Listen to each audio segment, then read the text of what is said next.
अस्सलाम वालेकुम and ji good morning मुंहिंजे तमामु व्यूअर्स खे कीअं आहियो ख़ैरियत सां आहियो ख़ुशि आहियो ज़िंदगियूं कीअं आहिनि कीअं सुबुह थी आहे अॼु अच्छा जी जॾहिं बि सुबुह सां गॾु सुबुह जो नालो वठिबो आहे त सुबुह सां गॾु हिकु नई उमंग हिकु नयो सवेरो नज़र ईंदो आहे हिकु नई आस नज़र ईंदी आहे हिकु नयो ॾींहुं अॻियां हूंदो आहे जेको असांखे गुज़ारण लाइ मिलंदो आहे कॾहिं कॾहिं उन ॾींहं जी असां प्लानिंग बि करे रखंदा आहियूं कॾहिं कॾहिं हिकु रैंडम डे हूंदो आहे जेको रोज़मर्रा जी ज़िंदगी वांगुरु बसि हली रहियो हूंदो आहे सो तव्हां किन माण्हुनि मां आहियो हिन वक़्तु जेके मूंखे जिन मूंखे जॉइन कयो आहे छा त उन्हनि माण्हुनि मां आहियो जेका एक्चुअली कल्ह राति जो वेही हिन ॾींहं खे प्लान कयो या बसि छॾे ॾिनो क़िस्मत ते असां क़िस्मत ते बि घणो बिलीव कंदा आहियूं करणु खपे ॾाढी सुठी ॻाल्हि आहे बट उन सां गॾोगॾु प्लानिंग जो हुजणु ॾाढो ज़रूरी आहे अच्छा जॾहिं बि प्लानिंग जी ॻाल्हि थींदी आहे त प्लानिंग न सिर्फ़ु तव्हांजे ॾींहं जी तव्हांजी ज़िंदगी जी आई गेस प्लानिंग हर शइ में ॾाढो इम्पॉर्टेंट हिकु रोल प्ले करे थी जॾहिं प्लानिंग जी ॻाल्हि कजे थी ऐं सुबुह जी ॻाल्हि कजे थी त इहे ॿ शयूं जॾहिं मां मिलायां थी पंहिंजे मुल्क जी एजुकेशन ते ऐं अॼु छो त इंटरनेशनल एजुकेशन डे बि आहे त उन्हनि तमामु शयुनि खे जॾहिं मां पंहिंजी एजुकेशन सां मिलायां थी सुबुह जी ॻाल्हि हूअं बि जॾहिं बि सुबुह जो असां ईंदा आहियूं त हमेशह ॿारनि जी स्कूल्स जी एजुकेशन जी हिन बारे में ॻाल्हाईंदा आहियूं अॼु हिकु स्पेसिफिक स्पेशल मौक़ो मिलियो आहे असांखे त असां पंहिंजी एजुकेशन ते ॻाल्हाए सघूं न सिर्फ़ु उन एजुकेशन ते जेका ग्लोबली थिए पई बल्कि उन एजुकेशन ते जेका पाकिस्तान में जेको एजुकेशन सिस्टम आहे जेके स्कूल्स आहिनि चाहे वो सरकारी इदारा आहिनि या प्राइवेट सेक्टर आहे उन्हनि ते ॻाल्हाए सघूं जेके यूनिवर्सिटीज़ आहिनि जेको कॉन्सेप्ट ऑफ एजुकेशन आहे असांजो अॼु उन ते ॻाल्हाए सघूं ग्लोबली हिन खे 2018 में डिसंबर में हिकु अहिड़ी मीटिंग थी हिकु अहिड़ी ॻाल्हि थी जंहिंजे करे असांखे एजुकेशन डे जो जेको बुनियादु आहे उहो रखियो वियो ऑन 24 ऑफ जनवरी जेको अॼु आहे ऐं 2019 खां हिन ॾींहं खे ईअं ई मल्हायो वञे पियो डिफरेंट उन जे सेक्टर्स में डिफरेंट उन जा रीज़न्स खणी हिन ॾींहं खे ईअं ई मल्हायो वञे पियो हिन दफ़े थोरो सो AI रिलेटेड हिन ॾींहं खे कयो वियो आहे थोरो सो AI जी साइट ते हिन ॾींहं खे खणी वियो आहे छो त ज़ाहिर आहे आर्टिफिशियल इंटेलिजेंस इज़ समथिंग जेका असांजी ज़िंदगी में मौजूदु थी वई आहे असांजी ज़िंदगी में गॾु थी वई आहे चाहे असां उनखे अपनायूं या न अपनायूं पर उन हर माण्हू जी ज़िंदगीअ में पंहिंजी जॻह ठाहे छॾी आहे सो अॼोको ॾींहुं AI जे नाले ते आहे अॼोको ॾींहुं एजुकेशन जे नाले ते आहे अॼोको ॾींहुं असांजे उन मुस्तक़बिल जे नाले ते आहे जेको असांखे पंहिंजे ॿारनि जी शक्ल में असांखे नज़र ईंदो आहे पाकिस्तान जे एजुकेशन सिस्टम जी ॻाल्हि कजे त कुझु सुठियूं ॻाल्हियूं घटि ई मिलंदियूं आहिनि ऐं जॾहिं बि तव्हां ॾिसंदा आहियो बिकॉज़ ऑब्वियसली शायदि मुंहिंजे घर जे बराबरि में तव्हांजे घर जे बराबरि में तव्हांजे घर जो ॿारु मुंहिंजे घर जो ॿारु शायदि ॾाढी ज़बरदस्त एजुकेशन हासिलु कंदो हुजे इंटरनेशनली बि वञी डिफरेंट यूनिवर्सिटीज़ मां पढ़ी आयो हुजे बट जॾहिं सर्वे थिए थो नज़र इहे अचे थो त पाकिस्तान जी एजुकेशन जॾहिं लिटरेसी रेट नज़र अचे थो मैक्सिमम वञी 62 ते वञी बीहे थो ऐं काफ़ियुनि जॻहुनि ते काफ़ियुनि क्राइटेरियाज़ में 53% ते आहे सो 50% खां सिर्फ़ु 10-12% मथे या 3% मथे पाकिस्तान जो एजुकेशन जेको रैंक आहे उहो अचे थो रीज़न्स इलाही सारा आहिनि ॿारनि खे जॾहिं ॾिसे थो त हिकु रिपोर्ट मुताबिक़ त 22.8 मिलियन ॿार आहिनि जेके आउट ऑफ स्कूल्स आहिनि जेके ऐं उहे ॿार जेके हींअर कोविड जो टाइम आहे उन में 26 लख ॿारनि जो वधीक इज़ाफ़ो थियो कोविड जो टाइम हिकु डिफ़िकल्ट टाइम जेको तव्हां ई मां तमामु माण्हुनि जी ज़िंदगीनि में काफ़ी सारा चेंज आंदा एजुकेशन में बि इन चेंज आंदियो हूअं ई लिटरेसी रेट असांजो हेठि हो पर 26 लख मज़ीद ॿार कोविड खां पोइ स्कूल खां ॿाहिरि थिया रीज़न्स खोड़ सारा आहिनि रीज़न्स उन में सभिनी खां जेको मेजर रीज़न आहे पॉवर्टी ऐं उन खां पोइ एक्सेसिबिलिटी स्कूल्स जी इंफ्रास्ट्रक्चर घोस जेके टीचर आहिनि उहे डिफरेंट शयूं मेंटेलिटी ऐं ज़ाहिर आहे डिफरेंट शयूं आहिनि जंहिंजे करे पाकिस्तान जी एजुकेशन अॼु इन रैंक ते आहे अच्छा जॾहिं वरी तव्हां तमामु उन्हनि रैंक खे ॾिसो त जेका परसेंटेज पाकिस्तान जे एजुकेशन जी आहे ऐं वरी एजुकेशन सिस्टम ग्लोबल जेका कंट्रीज़ आहिनि उन सां जॾहिं तव्हां ॾिसो था त ग्लोबली बि पाकिस्तान एजुकेशन में को 93 नंबर ते अचे थो 133 कंट्रीज़ मां 93 नंबर असांजो आहे एजुकेशन जो जिथे असांजो ॿारु जॾहिं ॿाहिरि वेंदो आहे त न सिर्फ़ु हिकु डिग्री 2 पेपर वठी ईंदो आहे पर उन सां गॾोगॾु जॾहिं ॿाहिरि मुल्क सर्व कंदो आहे त उन्हनि खां वधीक सुठे नमूने सर्व करे रहियो हूंदो आहे वॾनि सेक्टर्स में सर्व करे रहियो आहे हींअर बि कुंड न उन ते पाकिस्तानी ॿार असांखे नज़र ईंदो आहे. पर उन खां पोइ बि पाकिस्तान में जॾहिं एजुकेशन जी ॻाल्हि कजे थी, पाकिस्तान खे जॾहिं ग्लोबल कंट्रीज़ जी लिस्ट में ॾिठो वञे थो त एजुकेशन में पाकिस्तान इज़ ऑन 93 नंबर, 100 खां कुझु नंबर मथे.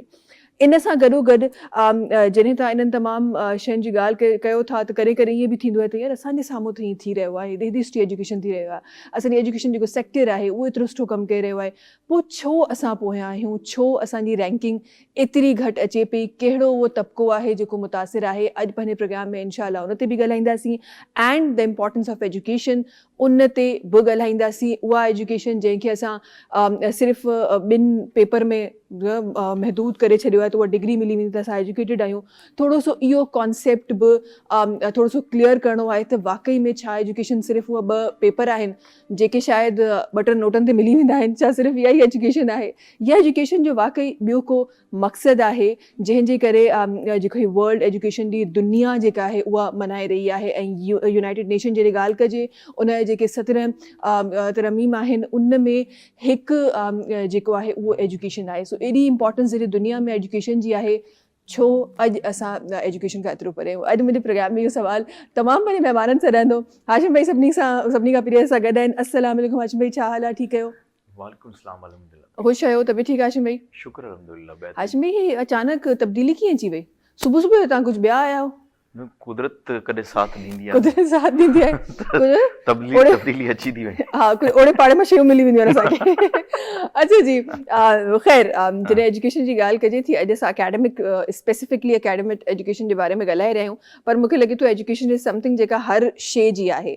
हींअर मां जेको ॻाल्हाए रही आहियां this is also part of education. So इहे तमामु शयूं आहिनि जेके अॼु असां पंहिंजे प्रोग्राम में कुझु शयूं जेके कॉन्सेप्ट्स आहिनि उहे क्लियर कंदासीं. महिमान सां गॾु जेके तशरीफ़ फरमा आहिनि, सभिनी खां पहिरीं हिन तरह सां गॾु कमिश्नर सेसी तशरीफ़ फरमा आहिनि, असां गॾु मियादाद राहूजो साहिब आहिनि जेके तशरीफ़ फरमा आहिनि. अस्सलाम वालेकुम. कीअं हो? बिल्कुलु ठीकु ठाक. तबियत ठीकु आहे? तव्हां ठीकु आहियो? अल्हम्दुलिल्लाह बिल्कुलु ठीकु ठाक. तव्हां ॿुधायो मियादाद साहिब, ज़िंदगी कीअं आहे? अल्हम्दुलिल्लाह बिल्कुलु सुठी आहे, माशाअल्लाह. ॾाढो सुठो इंट्रो ॾिनो तव्हां. Thank U. ऐं हिन जेको प्रोग्राम जो मक़सदु बि आहे, बल्कि हिन जेको ॾिहाड़े जो मक़सदु आहे उहो तव्हां ब्रीफली बयानु बि कयो त अॼु जो जेको ॾींहुं आहे उहो तालीम जो आलमी ॾींहुं आहे. ऐं इहो रिसेंटली इन्हनि खे ज़रूरत महसूसु थी इंटरनेशनल लेवल ते त इनखे हर साल मल्हाइणु घुरिजे. ऐं जेको तव्हां मनसूबाबंदी जी ॻाल्हि कई उन में हिन जो इलाही अमल दख़ल आहे. तव्हां हर साल उनखे रिव्यू कयो त जेके तव्हांजा इंटरनेशनल कमिटमेंट्स आहिनि, इंटरनेशनल एग्रीमेंट्स आहिनि, उन्हनि में तव्हां जेके हिन वक़्तु पाण पतोड़ो था, जेके तव्हांजा एजुकेशन जे सिलसिले में सेक्टर में गोल्स आहिनि उहे किथे पहुता आहिनि, किथे अचीव कया आहिनि, किथे असां लैकिंग आहियूं प्लैनिंग में, उनखे कीअं रिव्यू करे ऐं मुस्बत ऐं पॉज़िटिव प्लैनिंग कजे ताकी जेके असांजा एग्रीमेंट्स आहिनि त 2030 ताईं असां ही गोल्स अचीव कंदासीं उहे असां करे सघूं. सही सही. ऐं बहितरीनु ॾींहुं आहे जी. तइलीम आहे त ख़ुशहाली आहे, तइलीम आहे त अमन आहे, ऐं तइलीम आहे त इवन जेको सोशल जस्टिस आहे उहो बि आहे. उहो बि आहे. तंहिंजे करे असां सभिनी खे घुरिजे त जेतिरो तइलीम खे आम करे सघूं. तव्हां हिकिड़ी भली ॻाल्हि कई त 52 खां 62% जे विच में असांजी लिटरेसी रेट आहे.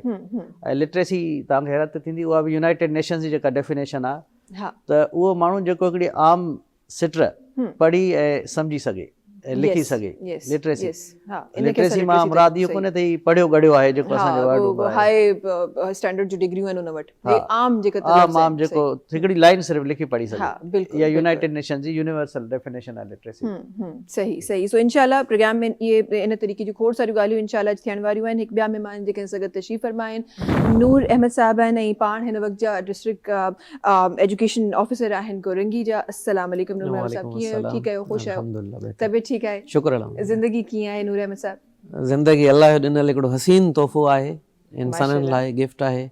ऐं ही हिकिड़ी सुहिणी ख़ूबसूरत दुनिया में इल्मु जेको आहे उनखे अञा वधीक रोशनी ॾिए थो पियो ज़िंदगी खे सम्झण में, ज़िंदगी गुज़ारण में, ज़िंदगी जे हर मामले में एजुकेशन ई असांखे हिन सुहिणी ज़िंदगी गुज़ारण में असांखे मदद करे थी. त एजुकेशन जे ॾिहाड़े सां ई जी रोशनियूं असां वटि आहिनि, इहे इल्म जी रोशनियूं आहिनि जेके हिन सॼी दुनिया खे रोशन कयूं ऐं गॾु कयूं वेठियूं आहिनि पाण. वाह वाह, ज़बरदस्त. ॾाढी तव्हां ख़ूबसूरत ॻाल्हि कई.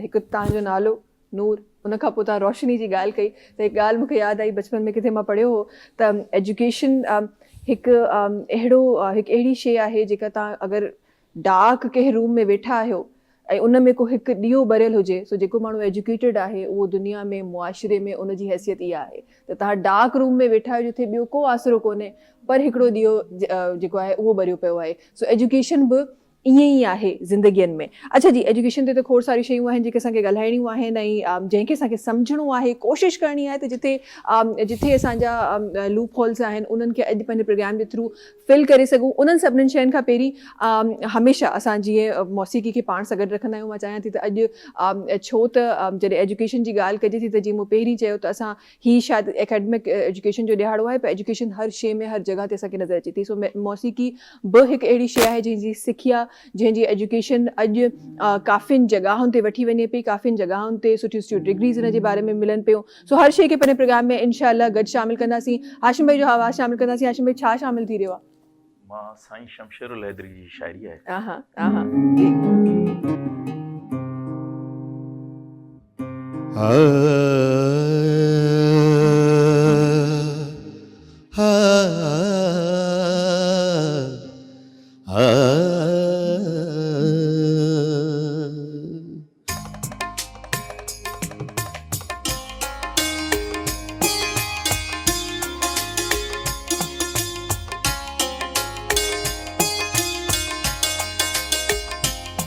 दरवाज़ो खुलियल आहे, दरवाज़ो खुलियल आहे, मन कोई अची निकरे, दरवाज़ो खुलियल आहे, मन कोई अची निकरे, सब लोग सुतल आहे, मन कोई अची निकरे, दरवाज़ो खुलियल आहे।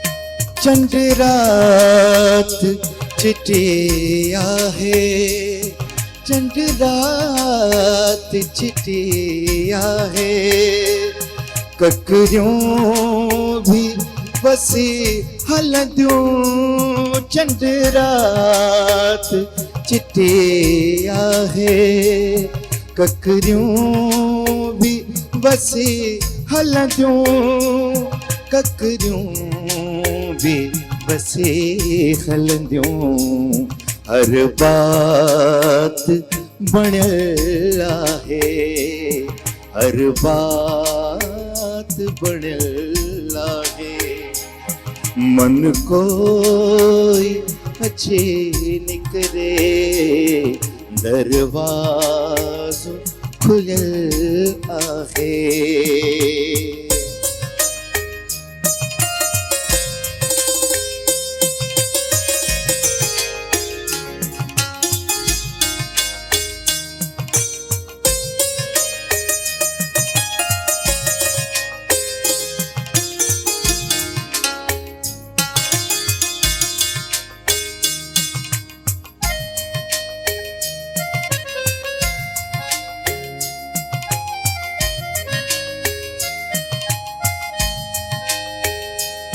खिल खाम ख़यालीअ में अखियुनि खे पुकारे पई, खिल खाम ख़यालीअ में अखियुनि खे पुकारे पई, हुन ते हिरियल आहे, मन कोई अची निकरे, दरवाज़ो खुलियल आहे।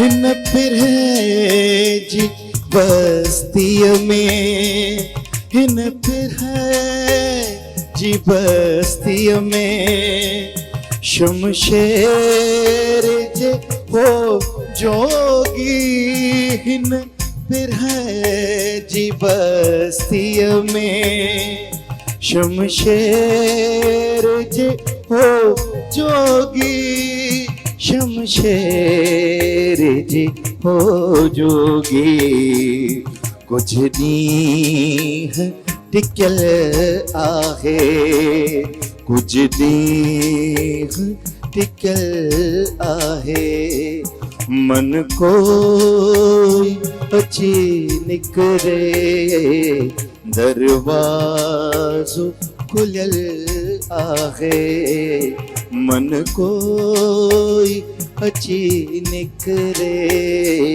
सब लोग सुनियल आहे मन कोई अची ज़बरदस्त जी वक्त है ब्रेक जो नाज़रीन तहां से मुलाकात कयूं था नंढी कमर्शियल ब्रेक खां पोइ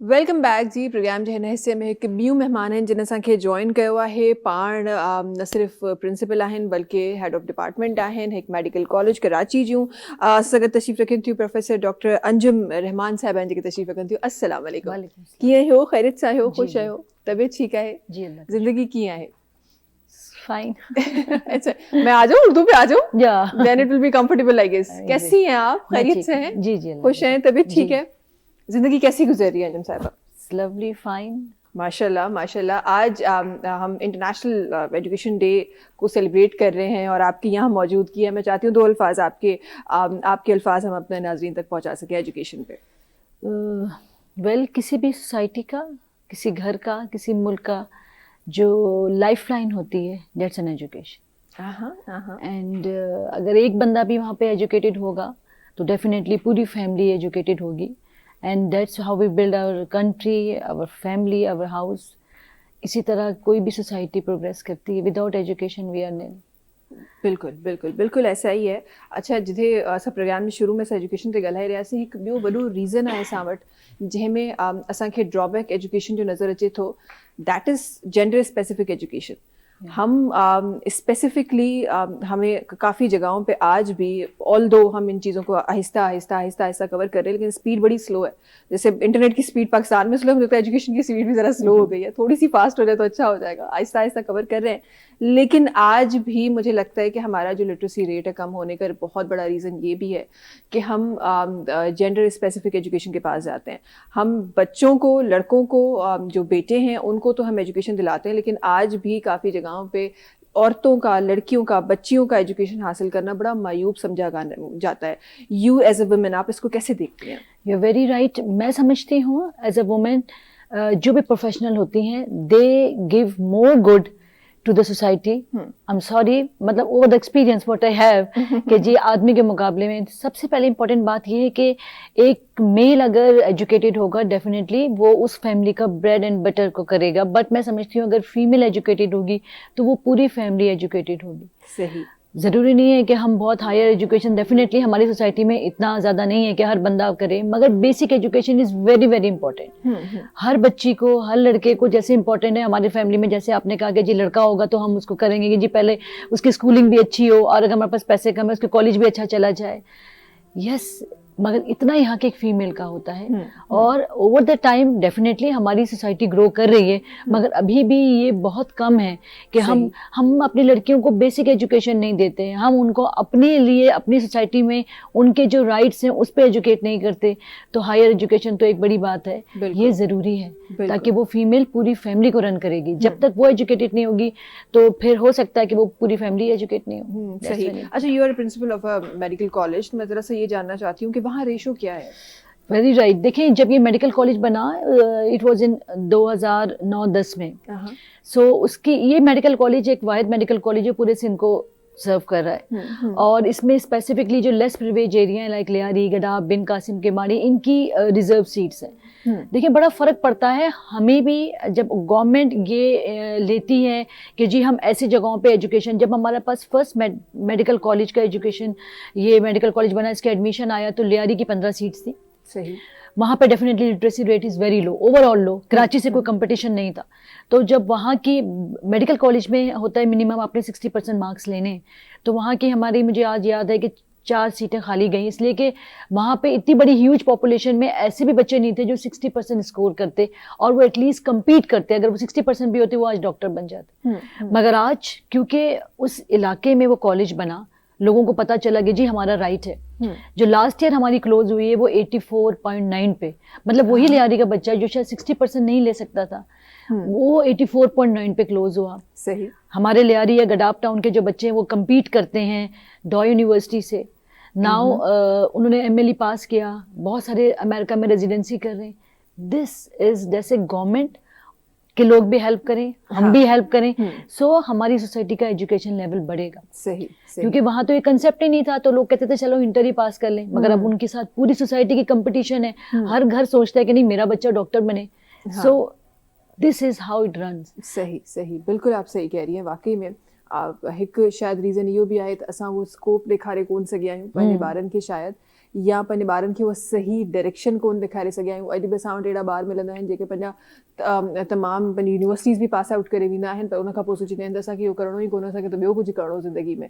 सो सही डायरेक्शन, सही स्कोप ॾेखारण बि हिकु वॾो रीज़न आहे जंहिंजे करे असां शायदि असांजो लिटरेसी रेट इहो आहे। मियादा साहिबु तव्हांजी तरफ़ अचणु चाहींदमि। ही स्पेसिफिकली असां लियारी ते कराची ते ॻाल्हायो, पर मूंखे ईअं लॻे थो ओवरऑल जॾहिं सिंध ते ॻाल्हाइजे थो, सिंध जा उहा ॿाहिराड़ी जा एरिया, सिंध जा उहा नंढा ॻोठ जंहिंमें नियाणियुनि जे लाइ स्कूल वञणु न सिर्फ़ु थिंकिंग जे करे, पर मूंखे लॻे थो फिज़िकल तौर ते बि असांखे मुश्किल लॻंदो आहे। फलां ॻोठ में स्कूल कोन्हे, सफ़र करे वञिणो आहे त नियाणी आहे, अगरि केरु घर में गॾु कोन्हे, अगरि भाउ पीउ कमु पियो करे त उहा ज़ाहिर आहे अकेले थी वञी सघे। असांजो कल्चर आहे, डिफरेंट शयूं आहिनि। उते वञे थी त स्कूल जो जेको स्ट्रक्चर आहे उहो मुतासिर थियल आहे, उनजे करे माण्हू नथा मोकिलनि। तव्हां हिननि शयुनि खे कीअं था ॾिसो? तव्हां सही चयो। बदकिस्मती सां जेको नियाणियुनि जी तालीम आहे, असां वटि ॿाहिराणी में हिकिड़ो टैबू थियल आहे त नियाणीअ खे तालीम ॾियारींदासीं त असांखे रिटर्न छा मिलंदो। जेकॾहिं मर्द खे तालीम ॾींदासीं त he will be a bread winner ऐं सॼे घर खे संभालींदो। छोकिरी त पराओ घर आहे, ठीकु आहे, इहा हली वेंदी, हिन ते असां इन्वेस्ट छो कयो। ऐं ॿियो जेको ॿाहिराड़ी जो कल्चर आहे उहो मायूब सम्झियो वेंदो आहे। जेकॾहिं कोई नियाणी खे पढ़ाईंदो आहे त हुनखे क्रिटिसाइज़ बि कंदा आहिनि त हाणे ही छोकिरी जी कमाई खाईंदो, ठीकु आहे, हुनखे गैरत सां लिंक कंदा आहियूं। अनफॉर्चुनेटली इहे उहे टैबूज़ आहिनि जेके ग्रेजुअली ख़तमु थियनि था, पर इन ते घणी महिनत करण जी ज़रूरत आहे। अॼु बि तव्हांखे हैरत थींदी त असां वटि जेके सिंध में स्कूल्स आहिनि, गवर्नमेंट जा स्कूल्स आहिनि, उहे कोई 41,000 स्कूल्स आहिनि जी। उन्हनि मां 14% छोकिरियुनि जा स्कूल आहिनि, सिर्फ़ु 14%, ठीकु आहे, 47 मिक्स्ड आहिनि। ऐं जेको तव्हां ॻाल्हि कई स्कूल एनवायरमेंट जी, इन में केतिरा ई स्कूल्स आहिनि जिते मिसिंग फैसिलिटीज़ आहिनि, एतिरा ई स्कूल्स आहिनि जिन खे बाउंड्री वाल्स न आहिनि, बिजली न आहे, वॉशरूम्स न आहिनि। त नियाणियुनि जे लाइ ज़ाहिर इहा बि ॾुखियाई थिए थी अहिड़नि स्कूल्स में वञनि जिते इहे बुनियादी सहूलियतूं बि न हुजनि, जिते गवर्नमेंट कमु करे थी। काफ़ी प्रोजेक्ट्स बि आहिनि, काफ़ी बहितरी बि आई आहे। हिकिड़ो प्रोजेक्ट बि आहे सिंध एजुकेशन रिफॉर्म प्रोग्राम, या सिंध सोशल सर्विसिस डिवाल्व SDSSP हिकिड़ो प्रोग्राम आयो। पर्पज़ हिननि जो इहो त जेके एजुकेशन में तव्हांजा मिसिंग फैसिलिटीज़ आहिनि उनखे तव्हां कयो, ऐं ॿाहिराड़ीअ में स्पेशली औरतुनि ते फोकस कयो। तव्हां मैडम खां सवाल पुछो त तव्हांजे कॉलेज में रेशो छा आहे। मुंहिंजी ग्रेजुएशन कराची यूनिवर्सिटी जी आहे। कराची यूनिवर्सिटी में जॾहिं मां पढ़ंदुसि तॾहिं 60-40 जो रेशो, 60% छोकिरियूं हूंदियूं ऐं 40% छोकिरा हूंदा। हाणे तव्हां वेंदो, तव्हांखे हैरत थींदी त 95% छोकिरियूं आहिनि, छोकिरा नथा अचनि। मिडिल क्लास जी छोकिरियूं महिनत घणी थियूं कनि। अॻे छोकिरियुनि जी तालीम लाइ स्पेशल कॉलेजिस ठाहींदा, ठीकु आहे, त मिक्स हुननि में शायदि हुनखे एतिरी रिप्रेज़ेंटेशन न मिलंदी। पोइ हिकिड़ी peoples medical college Nawab Shah में ठही, ठीकु आहे, फॉर गर्ल्स, की छोकिरियुनि जी तालीम खे असां प्रमोट कयूं। हाणे एंटायरली डिफरेंट थी वियो आहे। तव्हां मेडिकल कॉलेजिस में ॾिसंदव त छोकिरियूं वधीक आहिनि, छोकिरियूं मेजॉरिटी में आहिनि, ठीकु आहे। हाणे हिननि खे ज़रूरत पेश आई त भई छोकिरियूं त शादी खां पोइ 50% ड्रॉप आउट थी वञनि। This is unfortunate. इहो असांजो हिकिड़ो साइकोलॉजिकल आहे त छोकिरी जेकॾहिं सुठी पढ़ियल हूंदी त हुनखे सुठे घर जो रिश्तो ईंदो, असां शादी कराए छॾींदासीं। एजुकेशन खे असां प्रोफेशन सां ऐं सर्विस सां लिंक नथा कयूं। सही छोकिरियूं जॾहिं ड्रॉप आउट थियनि थियूं त हिननि खे ज़रूरत पेश आई त ज़्यादा मेल डॉक्टर्स हुजनि. हा तव्हां हॉस्पिटल्स में वञो, मेल डॉक्टर्स घटिजी विया आहिनि. हम्म, हाणे जामशोर में Bilawal medical college for boys ठाही अथनि स्पेशल. अॻे ई न हूंदो. हा ठीकु आहे. हाणे छोकिरा माइनॉरिटी में अची विया आहिनि. गवर्नमेंट पंहिंजे तौर ते कोशिशूं करे थी त तव्हां एडिक्वेट रिप्रेज़ेंटेशन ॾियो. इवन हाणे CSS में बि तव्हां ॾिसो छोकिरियुनि जी रिप्रेज़ेंटेशन तमामु घणी आहे अॻे जे मुक़ाबले में. पर असांजी जेका ॿाहिराड़ी आहे उते ज़रूरत आहे तव्हां उन ते कमु कयो, Exactly, माण्हुनि खे मोटिवेट कयो.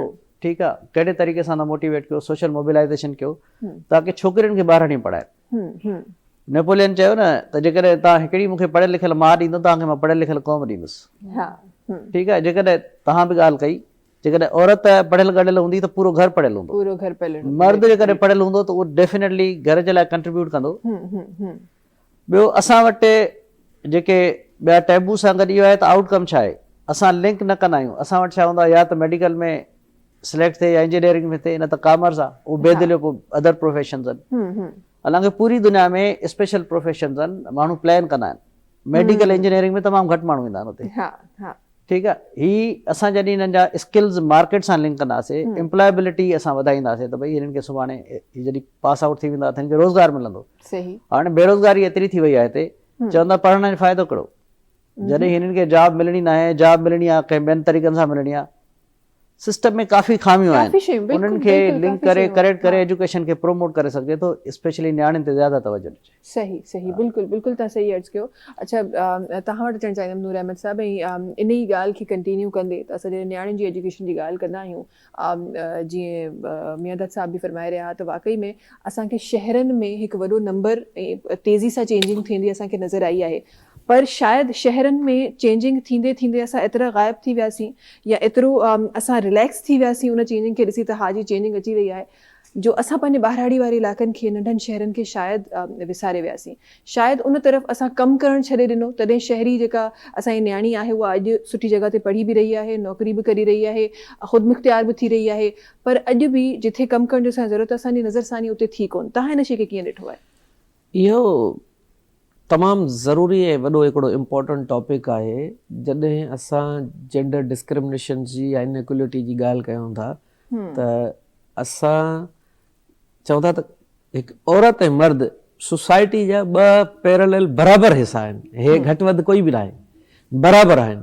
ईअं न आहे त औरत जो इम्पैक्ट आहे या मर्द जो इम्पैक्ट घटि आहे या इम्पैक्ट जेकॾहिं असां मयर कयूं, ईअं न आहे. ही हिकिड़ा पैरेलल सिलसिला आहिनि. दुनिया सॼी ईअं घटि मथाई खां निकिरी वई आहे, हुनखे इक्वल जेंडर ट्रीट थो कयो वञे. असां वटि रूरल एरियाज़ में जेकॾहिं जेको एक्सेस जो मसइलो आहे, उन खां पोइ खणी अचूं क्वालिटी ते, पोइ गवर्नेंस ते, पोइ हुनजा रिटेंशन्स ऐं ॿिया इक्विटेबल एक्सेस ते आहिनि. असां वटि जेके प्राइमरी असां वटि एजुकेशन आहे, उन जो असां वटि मिक्स स्कूल्स बि आहिनि, गर्ल्स या स्कूल्स बि आहिनि. पर मिक्स स्कूल्स में असां वटि गवर्नमेंट सेक्टर आहिनि, प्राइवेट सेक्टर घटि रन करे थो असांजे रूरल एरियाज़ में. अनफॉर्चुनेटली हुते उन्हनि जो बिज़नेस कोन्हे, सिर्फ़ु गवर्नमेंट जा स्कूल्स आहिनि, ओनली सोर्स ऑफ स्कूलिंग. सही. उते प्राइमरी एजुकेशन त मिक्स एजुकेशन में पाड़े जूं छोकिरियूं छोकिरा नंढड़ी उमिरि में हली था वञनि. जंहिंमहिल पोस्ट प्राइमरी जॾहिं स्टेज अचे थी, after 5 years completion of the primary education, 5 दर्जा पास करे, पोइ छोकिरनि में थोरी सी डिस्क्रिमिनेशन अचे थी त उनजो थोरो फिज़िकली ग्रोथ बि थिए थी पई ऐं थोरो हिकिड़ो मुआशरे में जेको असां वटि हिकिड़ो सम्झियो वेंदो आहे त बाबा हीअ नियाणी आहे, हाणे वॾी आहे, हिनखे थोरो रखणु खपे साइड में. उन जूं जेके नॉर्म्स आहिनि उन ते माण्हू उनजे करे ड्रॉप आउट रेशो असां वटि थिए थो. ॿियो नन availability of the post primary schools आहिनि गर्ल्स लाइ स्पेशली. मिसाल तौर मां ईअं चवंदो आहियां, जेकॾहिं 5 लाख ॿारड़ा या ॿारड़ियूं छोकिरियूं असां वटि प्राइमरी में सिस्टम में इनरोल थियूं ऐं जॾहिं उहे प्राइमरी पास करे एलिमेंट्री जो जेको रेशो ॾिसूं था त उहो 4 लाख आहे. वरी जेकॾहिं एलिमेंट्री खां असां जेकॾहिं सेकेंडरी एजुकेशन ॾे वञूं था, हाई स्कूल एजुकेशन ॾे वञूं था त उहो 3 लाख आहे. सही. जेकॾहिं असां इंटरमीडिएट FSC ॾे वञूं था त उहो 2 लाख आहे. वरी जेकॾहिं ग्रेजुएशन असां ॾिसूं था त केतिरियूं छोकिरियुनि ग्रेजुएट कयूं त उहो असांजो जेको आहे को 50-60 हज़ार या लख अचे थो. ठीकु आहे. ईअं मास्टर्स ते वञूं त असांजो नंबर घटे. PhDs ते अचूं त असां वटि जेको आहे कुझु आङुरियुनि ते ॻणण जेतिरियूं ई फीमेल्स आहिनि जंहिंखे असां काउंट करे सघूं था. These are the PhD holders ऐं मोस्टली इन द यूनिवर्सिटीज़. त हाणे उहो जेको असांजो त हुयो त 5 लाख, त उहे जॾहिं निकिता त उहे सिस्टम में किथां अची विया, त उहो सिस्टम उनखे केटर न करे सघियो। सही सही। त इन गैप खे कवर करण जी ज़रूरत आहे, अशद ज़रूरत आहे, ताकि जेकी इक्विटेबल एक्सेस आहे न उहा उनखे मिलनि, इक्वल अपॉर्चुनिटी मिलनि। गर्ल्स एजुकेशन हुजे या बॉयज़ एजुकेशन हुजे, एजुकेशन ॿार जो बुनियादी हक़ आहे, बेसिक राइट आहे, फंडामेंटल राइट आहे, यूनिवर्सली डिक्लेयर थियल आहे। सही। त इहो असांजी आइन में बि डिक्लेयर थियल आहे। असांजे अंडर आर्टिकल 25A तहत इहो इंश्योर थियल आहे, फ्री एंड कंपल्सरी एजुकेशन आहे। असांखे जेको आहे 5 खां 16 साल जे ॿार खे फ्री ऐं कंपल्सरी एजुकेशन रेस्पॉन्सिबिलिटी आहे स्टेट जी।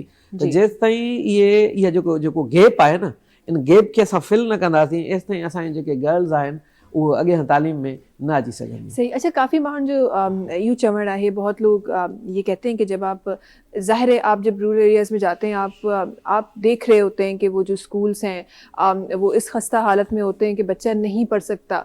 देन हमारे पास एक बड़ा रेशो है कि हम स्कूल है लेकिन उस्ताद नहीं है काफ़ी जगहों पे, फिर उस्ताद है तो बच्चे उसका घर का काम करने निकले हुए होते हैं। तो बहुत सारी चीज़ें जो हकीकत है, आज मैं चाहती हूँ कि हम हकीकत का मंजर रख के और उसको सॉल्व करने की कोशिश करें, ना ही कि हम उन चीज़ों को छुपाएं।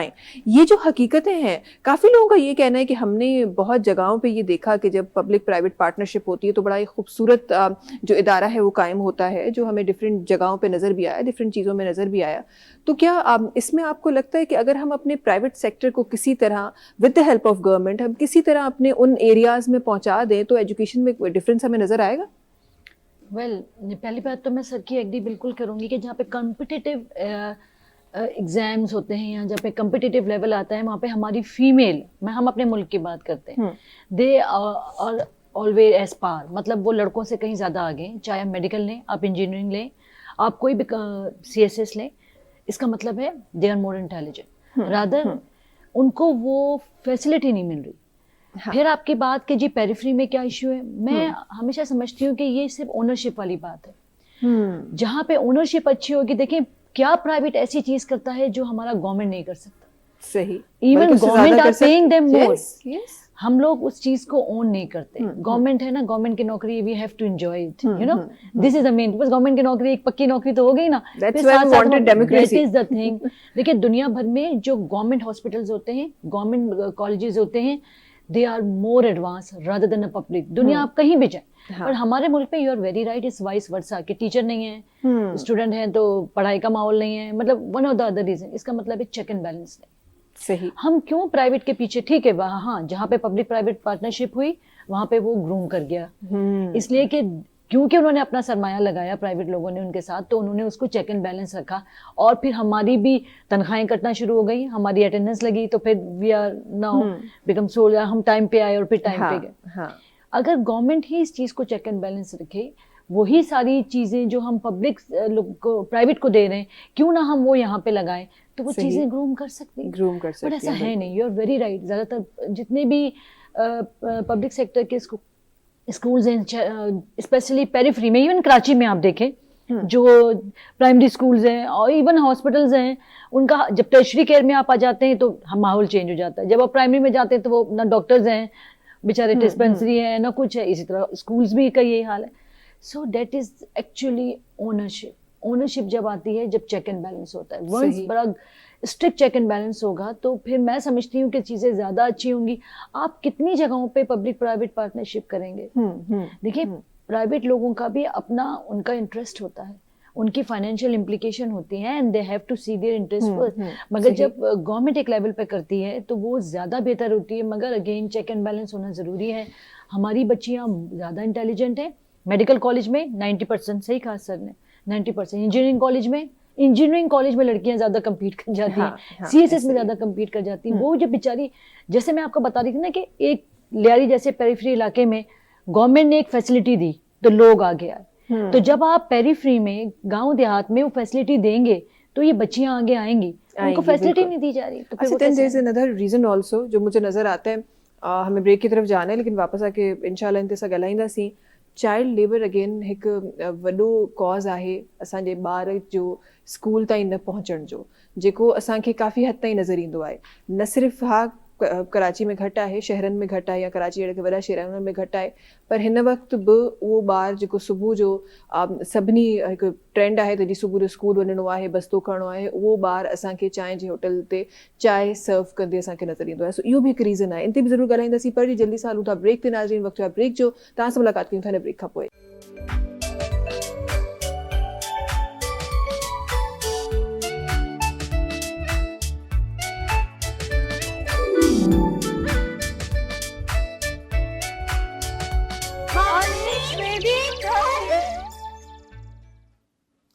जी वेलकम बैक. अच्छा जी, ब्रेक ते वञण खां पहिरीं हिकु ॻाल्हि जेका हिकु हक़ीक़त बि आहे, जेका असांखे नज़र बि ईंदी आहे, थोरो सो उन ते बि नज़र विझी ॾिसूं था, तव्हांजा लफ़्ज़ शामिल करे ॾिसूं था.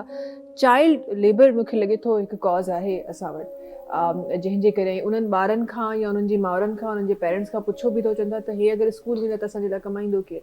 इन शइ खे तव्हां कीअं ॾिठो आहे मुआशरे में? तव्हां इंट्रो में बि ॻाल्हि कई, उन वक़्तु तव्हां अञा बि हल्को हथु रखियो, घटि फिगर्स ॿुधायूं. जेके आउट ऑफ स्कूल ॿार आहिनि असांजे सिंध में, उहे 7.6 मिलियन, 76 लख. ठीकु आहे, ऐं इहे गवर्नमेंट जी फिगर्स. अच्छा, इन में जेके वॾा रीज़न्स आहिनि उन में पावर्टी बि आहे. ठीकु आहे, नंढो ॿारु आहे, चाइल्ड लेबर आहे, असां उनखे इन्वॉल्व कयूं था, ॿियो को सोर्सिस न आहिनि. ऐं ॿियो असांजी जेका मोस्टली रूरल एरियाज़ में एग्रीरियन सोसाइटी आहे. ठीकु आहे, उन्हनि जो तालुक़ु एग्रीकल्चर सां आहे. जेके ग़रीब माण्हू आहिनि उहो क्रॉप पैटर्न्स जे हिसाब सां माइग्रेशन्स कंदा आहिनि. ठीकु आहे, किथे उन्हनि खे रोज़गार मिले. जेकॾहिं किथे फुटी जो फ़सुलु आहे उॾे हलिया वेंदा आहिनि, कमंद जो फ़सुलु आहे त उते हलिया वेंदा आहिनि. पोइ हिकिड़ी जॻह ते न हूंदा आहिनि. जेका हिननि जी शिफ्टिंग थींदी रहंदी आहे, उहे हिकिड़े स्कूल सिस्टम जो हिसो नथा थी सघनि. उन वक़्तु गवर्नमेंट जूं पॉलिसीज़ बि ठहियूं, तव्हां इन्हनि ॿारनि खे इनरोल कयो जेके हिकु जॻह तां वञनि, त उन्हनि खे सर्टिफिकेट ॾियो स्कूल लिविंग, पर केर बि फॉलो कोन थो करे. ॿियो, जॾहिं कंहिं बीमारी जो आउटब्रेक थींदो आहे त ॿार मुसलसल एब्सेंट रहंदा. ठीकु आहे, उहे बि न ईंदा आहिनि. टियों आहे छोकिरियुनि जो जेको आहे मोस्टली हिन वक़्तु बि 41% गर्ल्स स्कूल सिस्टम में आहिनि. मां स्कूल सिस्टम जी ॻाल्हि कंदुमि, गवर्नमेंट स्कूल सिस्टम जी ॻाल्हि कंदुमि. ऐं 59% बॉइज़ आहिनि. त हिकिड़ो इलाही वॾो डिफरेंशिएट थिए थो रहे. चाइल्ड लेबर खे डिस्करेज कजे, खोड़ कानून आहिनि. ऐं हालांकि जीअं साईं बि ॻाल्हि कई, 25A आहे त कंपलसरी एजुकेशन आहे. जेकॾहिं एजुकेशन में कंपलसरी में पेरेंट्स नथा असांखे कोऑर्डिनेट कनि त पेरेंट्स खे रिस्पॉन्सिबल कजे. पेरेंट्स खे पनिशमेंट्स ॾिजनि जेके कोऑपरेट नथा कनि. जेसीं ताईं पेरेंट्स खे अकाउंटेबल न कंदो, ॿारनि खे त मोकिलणो पेरेंट्स खे आहे. टीचर वञी हुनखे फोर्सफुली खणी त न ईंदो. जॾहिं मैंडेटरी आहे, कंपलसरी आहे, फ्री ऑफ कास्ट एजुकेशन आहे, त एटलीस्ट मैट्रिक ताईं त पंहिंजे ॿारनि खे पढ़ायो. उन में त कोई बि ख़र्चो न आहे. ऐं स्कूल इन जी एॾी मशरूम ग्रोथ आहे इंफ्रास्ट्रक्चर वाइज़, तव्हांखे हैरत थींदी. असांखे हर जॻह ते स्कूल आहिनि. हालांकि तव्हां ॿाहिरीं दुनिया में वेंदव, स्कूल सिस्टम जो कॉन्सेप्ट ई डिफरेंट आहे. जीअं असां वटि वन टीचर स्कूल्स आहिनि, वन टीचर स्कूल्स न आहिनि उते. उते हिकिड़ा कॉम्प्रिहेंसिव कंबाइंड वॾा स्कूल्स आहिनि. उते प्ले ग्राउंड्स आहिनि, वॾी बाउंड्री वॉल्स आहिनि. ठीकु आहे, ऐं नंबर घणो हूंदो आहे टीचर्स जो बि, स्टूडेंट्स जो बि. पोइ बसिस कम्यूट कंदियूं आहिनि, ॿारनि खे खणी उते पुॼाईंदियूं आहिनि. असां वटि ईअं न आहे. मां नौशरो फिरोज़ में हिते डिस्ट्रिक्ट कोऑर्डिनेशन ऑफिसर हिकिड़ी जॻह ते ॻोठ विज़िट वञी कयो, त हिकिड़े ई ॻोठ में जिते हिकिड़े स्कूल जी ज़रूरत हुई 4 स्कूल ठाहिया पिया. विच तां रोड आहे, 2 स्कूल हेॾां आहिनि, 2 स्कूल हेॾां. सिर्फ़ु हिकिड़े स्कूल जी ज़रूरत हुई. इंफ्रास्ट्रक्चर इलाही आहे, घरनि जे भरिसां आहे. देयर इज़ नो एक्सक्यूज़ त ॿारु न वञी सघे. ठीकु आहे, असांखे पेरेंट्स खे मोटिवेट करिणो पवंदो, पेरेंट्स खे फोर्स करिणो पवंदो. इन लाइ जीअं बदीन ऐं ठठे जी मां ॻाल्हि कयां त बदीन ठठे में हिननि कोशिशि कई त ॿारनि खे मोटिवेट कजे. तवाना प्रोग्राम्स, हुननि खे न्यूट्रिशनल सपोर्ट ॾींदा हुआ, किथे किथे फाइनेंशियल सपोर्ट बि ॾींदा. एजुकेशन खे जिते बहिराड़ी आहे इंसेंटिवाइज़ कजे त जीअं ॿार अट्रैक्ट थियनि. ठीकु आहे, स्कूलनि जी शक्ल बहितर कजे, टीचिंग जी क्वालिटी खे बहितर कजे. किथे किथे वन टीचर स्कूल टीचर ई पाण एब्सेंट थो रहे, स्कूल क्लोज़ थो रहे. ठीकु आहे, इहो त कॉन्सेप्ट इलाही सुसाइडल आहे as far as education is concern. तव्हां बहितर स्कूल ठाहियो, स्कूलनि खे क्लस्टरिंग कयो, बसिस हलायो, कम्यूट करायो. तव्हां ॿारनि जी ग्रोथ ॾिसो, फिज़िकल ग्रोथ ॾिसो, तव्हांजे स्पोर्ट्स में बि कॉम्पीट कंदा. अॻे कंहिं दौर में हूंदो स्काउट्स जो कॉन्सेप्ट, रेगुलर स्काउट कैंप्स थींदियूं, हाणे कोन थियूं थियनि. ठीकु आहे, ॿियो हूंदो तव्हांजो school health system, regular doctors visit कंदा, ॿारनि खे ॾिसंदा, बीमारियुनि जो आउटब्रेक थींदो, मेडिसिन्स ॾींदा. हाणे किथे आहिनि, सभु गायब थी विया आहिनि. अच्छा, हिते जिथे तव्हां इंफ्रास्ट्रक्चर जी ॻाल्हि कयो पिया ऐं स्कूल्स जी ॻाल्हि कयो पिया, उते किथे मूंखे को यादि पए पियो नूर अहमद साहब, त कुझु ॾींहं पहिरीं को 5 बिलियन जी अनाउंसमेंट बि का थी हुई जेका मूंखे यादि पवे थी। उन शाह साहब जो चवणु हो त उन स्कूल्स जी जेको इंफ्रास्ट्रक्चर आहे उन ते उहो ख़र्चो थींदो, उनजो छा थियो, केॾां वियो? 2-3 ॾींहं पहिरीं जी ॻाल्हि आहे शायदि। बिल्कुलु सरदार अली शाह साहब ऑनरेबल मिनिस्टर फॉर एजुकेशन जो हिकिड़ो विजन हुयो, उन तहत जेकी पहिरें टेन्यूर में असां वटि US एड जे सपोर्ट सां हिकिड़ा असां state of the art buildings ठाहियूं जंहिंखे रेड ब्रिक्स स्कूलनि जो इंटरनेशनल स्टैंडर्ड आहे। उनमें इंफ्रास्ट्रक्चर, उनमें फर्नीचर, उनजी कंस्ट्रक्शन उहो इंटरनेशनल क्वालिटी जी आहे। उनखे सॼो जेको आउटसोर्स कयो आहे गवर्नमेंट जो, कंहिं बि उन्हनि जेको उनखे कंस्ट्रक्शन न कयो, उनखे डायरेक्ट सुपरवाइज़ कयो आहे US एड वारनि। उहे ॾाढा सुठा स्कूल ठहिया आहिनि। कैम्ब्रिज स्कूल सिस्टम ठहिया आहिनि, उहे असां वटि बि ॾाढो सुठो स्कूल्स हर डिस्ट्रिक्ट्स में ठहिया आहिनि जेके फायर प्रूफ आहिनि, वाटर प्रूफ आहिनि, अर्थक्वेक प्रूफ आहिनि। माना हिकिड़ो ॾाढो सेफ ऐं ॾाढो सुठो सिस्टम आहे। ऐं उन खां पोइ हींअर जेको साईं जेकी तव्हां था ॻाल्हि कयो, हू मॉडल स्कूल्स ॾांहुं वञे थो। हुन में विदिन गवर्नमेंट स्कूल्स असां अहिड़ा स्कूल सभिनी खे असां एट ए टाइम नथा ठीकु करे सघूं, छो जो असां इकोनॉमी मसइलो आहे, इकोनॉमी मसइलो आहे, ट्रांसपेरेंसी मसइलो आहे, गवर्नेंस जो मसइलो आहे, गुड गवर्नेंस जो मसइलो आहे, ट्रांसपेरेंसी जो मसइलो आहे, सभई मसइला आहिनि असां सां। माना मल्टी माना हिकिड़ा इशूज़ आहिनि, मल्टी चैलेंजिस आहिनि। असांजी फील्ड में अलॻि चैलेंजिस आहिनि, वरी उहे रीजन टू रीजन वेरी करनि था पिया, वरी लीडरशिप टू लीडरशिप वेरी करनि था पिया, एडमिनिस्ट्रेटिव टू एडमिनिस्ट्रेशन वेरी करनि था पिया। त इहे घणा सारा चैलेंज आहिनि। पर विदिन माना ऑल दीज चैलेंजिस के हिकिड़ो मॉडल स्कूल सिस्टम खणी अचूं जंहिंमें असां सर्वे बि कया, पूरी हिकिड़ी पब्लिक प्राइवेट पार्टनरशिप सां टीमूं ठाहियूं आहिनि, जंहिंमें ज़िंदगी ट्रस्ट आहे, आगा खान जूं टीमूं हुयूं, ज़ेबेस्ट खां, ॿियनि यूनिवर्सिटीज़ खां, पब्लिक प्राइवेट यूनिवर्सिटीज़ जा बि स्कॉलर्स हायर कया विया। हिकिड़ी सुठी टीम तश्कील ॾिनी वई जंहिंमें एजुकेशन डिपार्टमेंट जा बि माण्हू हुया ऐं ॿाहिरि जा बि हुया, त उहे विज़िट करनि, स्कूल्स ॾिसनि, हिकिड़ो सुठो फिज़िबल स्कूल ॾिसनि जंहिंमें एक्सेस हुजनि बॉइज़ एंड गर्ल्स। उनखे असां हर टाउन में, हर तालुके में घटि हिकिड़ो सुठो गवर्नमेंट जो स्कूल जेको सुठो मॉडल स्कूल ठहे विद ऑल फैसिलिटीज़। त सोलर जो हुजे त हुन एनर्जी जेकी आहे, जेकी इलेक्ट्रिसिटी जा इशूज़ आहिनि उहे बि न हुजनि, चाइल्ड फ्रेंडली हुजे, उते जेको आहे फर्नीचर जी बि प्रोविजन हुजे, उते जेको आहे मॉडर्न इक्विपमेंट्स बि आहिनि। हींअर असांजा सेक्रेटरी साहब इहो प्रोक्यूरमेंट करणु वञनि पिया, तक़रीबन कोई 1600 स्कूलनि खे डिजिटलाइज़ करणु पिया वञूं। ज़बरदस्त। हा, त कमु हले थो प्रोजेक्ट। जेकॾहिं इहो थी वियो त असांजो हिकिड़ो सुठो इम्पैक्ट थींदो। इन ते कमु हले पियो ऐं इंशाअल्लाह ताला उनजी एडवर्टाइज़मेंट बि थी वई आहे। उनजो जेको इंटरव्यू करनि था पिया विदिन द गवर्नमेंट सेक्टर बि ऑफिसर्स जा शॉर्ट लिस्टेड करे, इंटरव्यू करे, मेरिट बेस एंड कॉम्पिटेंट माण्हू रखनि था पिया। सही। अच्छा, हिते शाह साहब हमेशह जंहिं सेक्टर में हूंदा आहिनि कमु ॾेखारींदा आहिनि, नज़र ईंदो आहे असांखे। रिसेंटली बि असांखे नज़र आयो त शाह साहब जी डिफरेंट अनाउंसमेंट हुयूं, डिफरेंट डिमांड्स हुयूं त यूनिवर्सिटी बि वधी हुजनि। ऐं हिकिड़ी सुठी ॻाल्हि त मञंदा बि आहिनि, तव्हां हेतिरा स्कूल हीअं आहिनि, उन्हनि जो स्कूल्स में हे न आहे, टीचर्स न आहे, टीचिंग जी ट्रेनिंग ते खोड़ सारो कमु जेको शाह साहब जी तरफ़ां असांखे नज़र आयो। उनखां पहिरीं मैडम हुई, मैडम बि इलाही सुठो कमु करे रही हुयूं। पोइ छा ही गैप छा थो अचे? मां इहा ॻाल्हि मां अक्सर सोचींदी आहियां त हिकिड़ी जॾहिं गवर्नेंस वेंदी आहे, ॿी वापसि ईंदी आहे, चवंदा आहिनि त पोइ गवर्नमेंट त कुझु कयो ई कोन्हे, पोइ मिनिस्टर त कुझु कयो ई कोन्हे। हे छा चेंज ईंदो आहे? ॾिसो मैडम, दुनिया सॼी में प्लानिंग हलंदी आहे ऐं मुल्क पॉलिसीज़ ते हलंदा आहिनि। असां वटि बदकिस्मती सां माण्हू सां हले थो पियो। लीडरशिप चेंज थी, ख़तमु थी वियो। गवर्नमेंट जो विजन ई कोन्हे को त अॻियां 5 साल कीअं हलंदा या 10 साल असांजी गवर्नमेंट कीअं हलंदी। दुनिया वटि हिकु पूरी प्लानिंग आहे। त अॼु असांखे असांजी पॉपुलेशन केतिरी आहे, असांखे केतिरा स्कूल खपनि था, केतिरियूं यूनिवर्सिटियूं खपनि थियूं, उन जूं केतिरियूं रिक्वायरमेंट्स आहिनि, उन वटि सॼी प्लानिंग आहे and they are working on उते उनजी हिकिड़ी टाइम लाइन आहे। असां वटि का टाइम लाइन न आहे। जीअं ई साईं सरदार शाह जेकॾहिं हलियो वियो त जेको उनजो विजन आहे, जेको उहा चए थो मां लेजे छॾे वञा, उहो शायदि उन ॿी गवर्नमेंट जी प्रायोरिटी न हूंदा त पोइ असां वटि जेको आहे इहो बुरो हाल थींदो। त हिकिड़ो पब्लिक मनी जी बि वेस्ट थी वेंदो ऐं जेकी प्रोजेक्ट्स जी सस्टेनेबिलिटी आहे उहा बि ख़राबु थी वेंदी। जेके रनिंग सुठा प्रोजेक्ट हलनि था उहे बि बदहाली जो शिकार थी वेंदा। त इहो थोरो असां वटि एडमिनिस्ट्रेटिवली गवर्नमेंट जे हवाले सां, गवर्नेंस जे हवाले सां ॿई इशूज़ आहिनि असां वटि। पर पोइ बि असांखे कमु एजुकेशन में इलाही असां पुठिते आहियूं, तमामु पुठिते आहियूं, दुनिया खां इलाही पुठिते आहियूं। सही। तव्हां डिजिटलाइजेशन जी ॻाल्हि कई ऐं तव्हांजे 1600 स्कूल तक़रीबन थी रहिया आहिनि। मां थोरो सो असां पंहिंजे ॿियनि गेस्ट खां बि इन ते ज़रूरु उन्हनि जा लफ़्ज़ रखंदासीं त असां वटि टेक्नोलॉजी हर हद ताईं वधी रही आहे, नज़र अची रही आहे। ग्लोबली एजुकेशन जी तव्हां ॻाल्हि कयो त असां वटि हाणे उहा किताबी एजुकेशन बिल्कुलु हाणे बि एग्ज़िस्ट करे थी, इन सां को बि इनकार कोन्हे, पर उन में इन्वॉल्वमेंट ऑनलाइन एजुकेशन जी बि, AI जी बि, डिजिटलाइज़ेशन जी बि तमामु शयुनि जी थी वई आहे ग्लोबली जंहिं था ॾिसूं, ऐं वॾे पैमाने ते थी वई आहे। असां वटि अॼु बि जेको असांजो ॿारु स्कूल वञे थो उहे ई भारी भरकम जेके बुक्स आहिनि उहे खणी वञे थो। अॼु बि असां उन ई ट्रेंड सां हली रहिया आहियूं।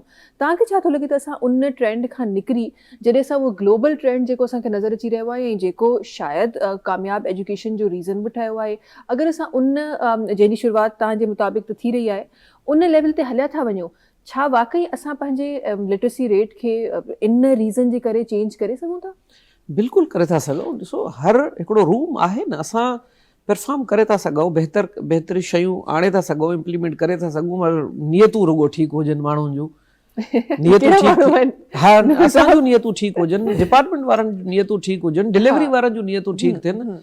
ॾिसो साईं सरदार छा थो, तव्हां गोस्ट टीचर जी ॻाल्हि कई, अलहमदुलिल्लाह असां वटि हींअर गोस्ट टीचर कोई बि न आहे। सभिनी खे बायोमेट्रिक आहे, डिजिटलाइज़ करे छॾियो आहे। सुबुह जो थंब हणो, शाम जो थंब हणो, ऐं वरी मॉनिटरिंग ऑफिसर्स मुक़ररु थियल आहिनि, कहिड़े बि टाइम सरप्राइज़ विज़िट करनि था पिया। बहरहाल मां हिते हिकिड़ी ॻाल्हि कंदो आहियां, अक्सर इहो चवंदो आहियां त बाबा थंब इम्प्रेशन त अची वियो, पर हाणे नियत जी बायोमेट्रिक किथां थिए? हाणे उस्ताद वेठो आहे, जेकॾहिं डिलीवर नथो करे, नथो पढ़ाए, त हाणे उनखे उनजो कहिड़ो असां उहो कयूं जो उहो वञी करे पंहिंजी दिलि जी ख़ुशी सां पढ़ाए डिलीवरी करे।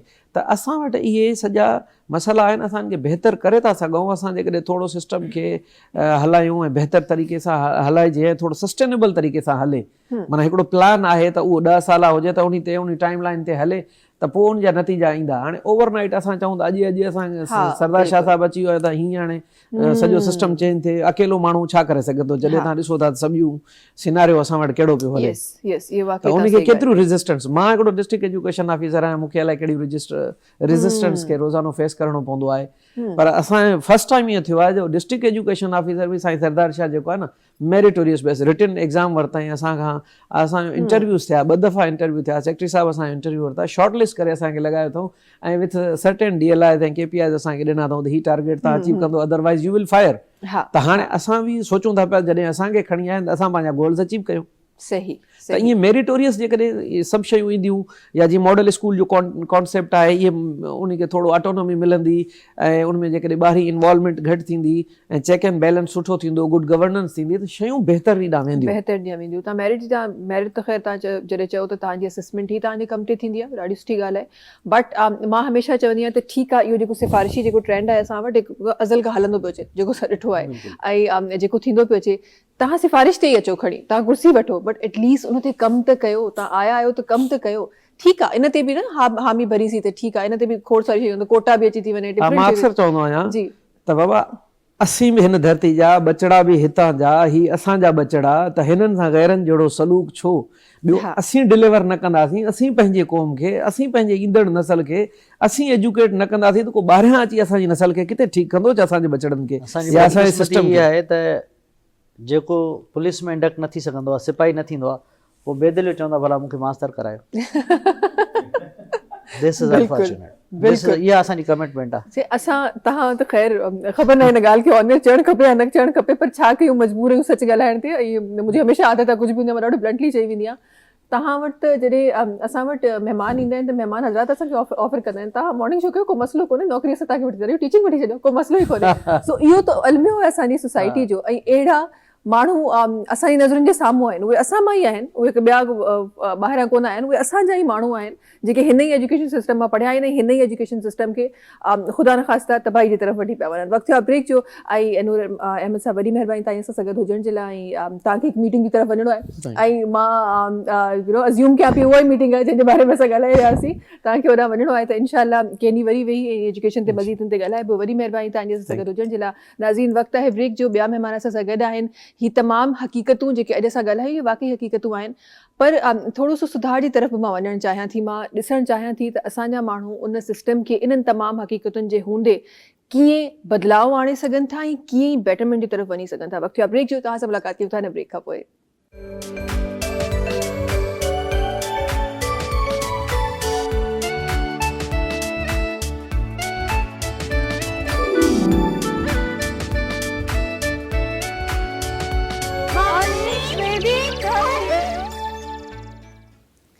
वेलकम बैक जी. अच्छा जी, तमाम मसाइल त बिल्कुल आहिनि ऐं जॾहिं बि तव्हां मुल्की सतह ते ॻाल्हि कंदा आहियो त ईअं थी नथो सघे त कंहिं सेक्टर में को मसाइल न मिले. मसाइल वाक़ई हूंदा आहिनि. हा, कुझु अहिड़ियूं शयूं हूंदियूं आहिनि जिन खे शायदि ॾाढो ईज़ीली सही करे सघिजे थो, जंहिंमें थोरो सो सुस्ती शायदि असां बरती आहे, थोरी सी नाकामयाबी जो शिकार असां थिया आहियूं. पर हाणे जेको थियो, हमेशह चवंदा आहिनि त जेको थियो सो थियो, बजाए इन जे असां उन जे बारे में सोचूं, तबसरो कयूं ऐं हिक ॿिए खे ब्लेम कयूं, छो न अॻियां ॾिसूं जेको अचण वारो सुभाणे आहे, जेको फ्यूचर आहे असांजे ॿारनि जो. फ्यूचर में जीअं तरीक़े सां दुनिया अॻियां वधी रही आहे, दुनिया जो हर सेक्टर अॻियां वधी रहियो आहे, दुनिया में जीअं तरीक़े सां एजुकेशन जा हिकु डिफरेंट जेके कॉर्नर्स आहिनि उहे असांखे नज़र अची रहिया आहिनि. क्या हम भी ऐसा कर सकते हैं कि हम अपनी एजुकेशन को, जिस तरह थोड़ी देर पहले मियादाद साहब भी फरमा रहे थे कि अगर आप स्कूल्स का आप लोग ऐसा करें, कोई इंसेंटिव दे दें तो बच्चा खुद चाहेगा उस स्कूल में जाना. तो ऐसे क्या स्टेप्स आप समझती हैं कि हमें उठाने चाहिए, चाहे वो गवर्नमेंट लेवल पे हो, प्राइवेट सेक्टर के लेवल पे हो, या एज एन इंडिविजुअल हमें ऐसी क्या चीज़ें करनी चाहिए कि हमारी एजुकेशन का जो ये जो लिटरेसी रेट कम है हम उसको बढ़ा सकें? वेल, जैसे सर ने कहा कि चाइल्ड लेबर उस बच्चे की चॉइस तो नहीं है, वो तो उस घर की चॉइस है. सही. So that's not an education, that's a different era. उसको कैसे एड्रेस करें? पहले उस घर की बेसिक नीड तो पूरी हो. वहाँ पे खाना नहीं है, वहाँ पे रोटी नहीं है, हम कहें कि जी 4 के 4 बच्चे पढ़ने चले जाएं, तो डेट इज़, मतलब ये वो बात है जो एक्सेप्टेबल नहीं है. उसमें उस बच्चे का कोई कसूर नहीं है, उसमें उस फैमिली का कोई कसूर नहीं है. इसका मतलब है कि सिर्फ एजुकेशन लेवल पे नहीं, हमने अपनी कम्युनिटी को दूसरी तरफ से भी तो स्ट्रॉन्ग करना है ना. यस. वो कौन करेगा? डेफिनेटली वो गवर्नमेंट लेवल की तरफ से होगा. डिफरेंट और दूसरे भी स्टेक होल्डर्स हैं और भी दूसरे लोग हैं जो उसको हेल्प आउट कर सकते हैं. They can give hand to hand, मगर actually that's a prime duty of any government to help them out. जब ये होगा, जब उनकी जो जनरल डिमांड है या बेसिक डिमांड है वो पूरी होंगी, तो डेफिनेटली फिर वो बच्चे वो सोचेंगे कि जी पड़ोस का बच्चा जाता है तो हमारा बच्चा भी जाए ना स्कूल. फिर वो बच्चा भी जाएगा. हर बच्चा जब किसी दूसरे बच्चे के हाथ में बुक्स या बैग देखेगा, ही लव टू गो. हर बच्चा चाहता है, मगर जाहिर है उसके घर में इतना बोझ है कि ये उसकी चॉइस ही नहीं है कि वो जा सके. नंबर 1 ये.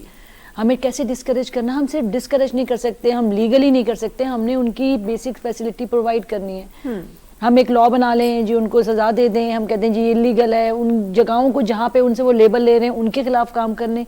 बट ये एक टेम्परेरी सी चीज़ होगी. नंबर 1 तो ये हो गया. फिर हम क्या बेसिक फैसिलिटी उन स्कूल्स में दे रहे हैं? क्या वाकई में उन बच्चों को वो पढ़ाई दे रहे हैं जो हमें देना चाहिए? जैसे सर ने कहा कि हमारे टीचर ही नहीं चाहते पढ़ाना. वो कहते हैं जी गवर्नमेंट की नौकरी आया, थम इन किया, थम out Kiya, in between what they, मतलब वो जो भी कर रहे हैं वी डोंट नो. उनका कौन चेक एंड बैलेंस करेगा?